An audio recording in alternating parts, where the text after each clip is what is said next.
Ikan pari besar kepala, kepalanya dibuang ke tempat sampah.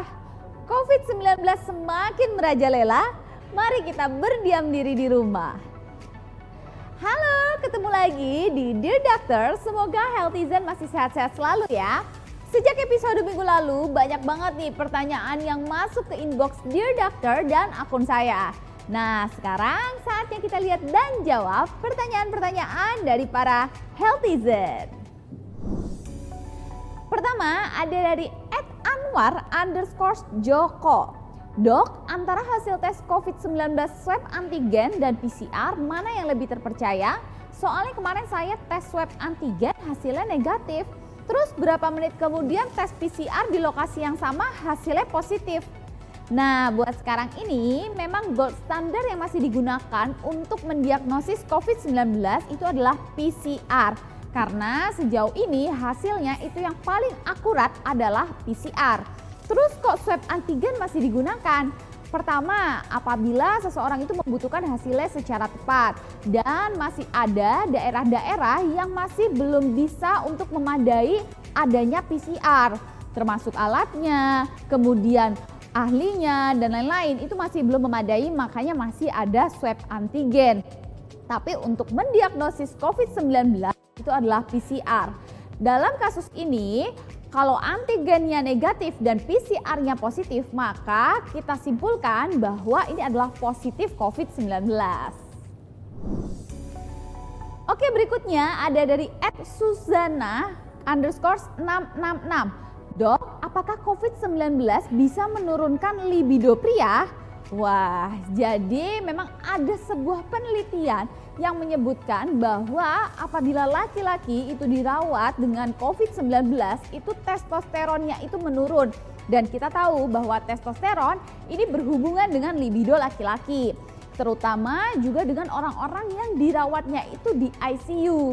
Jadi beda banget nih menurut hasil penelitiannya. Laki-laki yang dengan COVID-19 yang dirawat di ICU dengan orang-orang yang memiliki gejala ringan cenderung sedang itu memiliki penurunan hormon testosteron itu yang berbeda.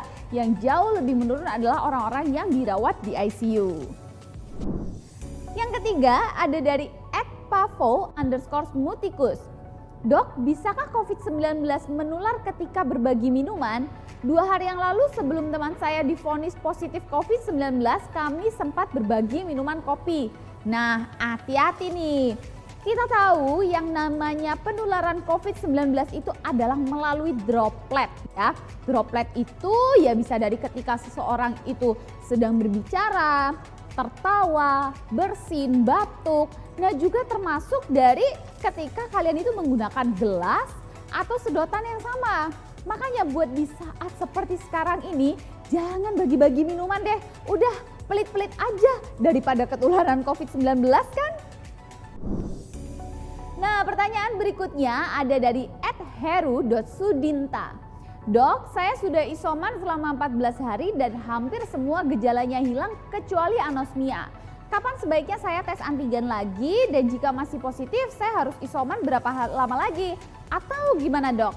Nah, jadi menurut saran dari dokter spesialis paru, ketika seseorang itu dinyatakan positif COVID-19, maka harus menjalani isoman atau karantina itu selama 14 hari. Dan apabila di hari ke-14 itu sudah bebas gejala seperti bebas demam, batuk, atau gejala flu yang lain, maka kalian diperbolehkan untuk kembali ke kegiatan seperti semula gitu ya, bebas isoman. Tanpa perlu harus periksa antigen atau PCR sampai 3 bulan ke depan. Kenapa? Karena seseorang itu masih bisa mengalami positif, tapi itu adalah positif palsu, di mana itu bukanlah positif yang bisa menularkan lagi atau resiko penularannya itu cukup kecil. Makanya kalian sudah boleh kumpul di rumah ya dengan tanpa menggunakan masker dengan anggota keluarga yang lain ketika memang isomannya itu sudah selesai dan sudah mencapai di hari ke-14. Tapi kok masih anosmia? Ya, jadi setiap orang itu bisa mengalami anosmia itu beda-beda. Ada yang cuma dalam hitungan hari, ada yang sampai hitungan minggu, bahkan sampai berbulan-bulan. Tapi kalau anosmia pada COVID-19 ini nanti biasanya dia akan kembali seperti semula, hanya saja memang setiap orang itu waktunya berbeda-beda. Nah, Nah, ada juga nih dari @jasminum_sambak. Dok, bisakah ASI atau air susu ibu itu menjadi perantara penyebaran COVID-19? Soalnya saya ibu 32 tahun dan lagi menyusui. Ya, jadi sebenarnya air susu ibu atau ASI itu justru bisa menjadi perantara dalam antibodi. Ya, jadi ibu yang sudah divaksin atau ibu yang penyintas itu bisa menyalurkan antibodinya melalui ASI. Jadi tanpa harus anaknya itu terpapar, dia bisa mendapatkan antibodi dari ASI ya. Jadi manfaatnya itu banyak sekali.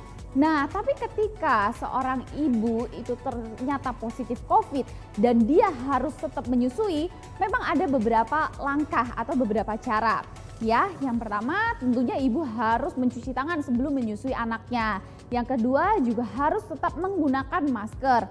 Nah, yang ketiga atau ibu itu bisa memberikan air susu itu melalui media, yaitu seperti air susunya dipumping dan kita bisa memberikan lewat DOT yang itu justru cenderung lebih aman karena ibu yang sedang positif dan anaknya itu tidak kontak langsung. Nah, kemudian ada dari @joko_11223. Dok, istri saya sebentar lagi melahirkan. Yang ingin saya tanyakan, jika ketika mendekati hari persalinan istri saya positif COVID-19, apa yang harus saya lakukan? Oke, jadi untuk seorang ibu yang akan melahirkan dan apabila positif COVID-19, maka yang pertama harus lapor ke fasilitas kesehatan terdekat. Tujuannya supaya mendapatkan pantauan nih pada ibu hamil yang positif COVID-19. Yang kedua juga ibu hamil itu melakukan isolasi mandiri ya. Seperti biasa yaitu isoman selama 14 hari. Dan juga ibu hamil nggak perlu khawatir karena ibu hamil tetap bisa menjalani persalinan normal karena pada orang positif itu akan dilihat kondisinya. Apabila memungkinkan masih tetap bisa menjalankan persalinan normal. Healthizen, sudah lumayan banyak nih pertanyaan dari Healthizen yang sudah kita jawab kali ini. Tapi sekarang waktunya aku periksa para pasien. Ingat ya, selalu taat dan disiplin protokol kesehatan. Dan bagi yang ingin bertanya seputar COVID-19, bisa langsung ke Instagram FMB9 atau DM saya di akun @nadialaidrus. We share cause we care in Dear Doctor. Sampai jumpa minggu depan.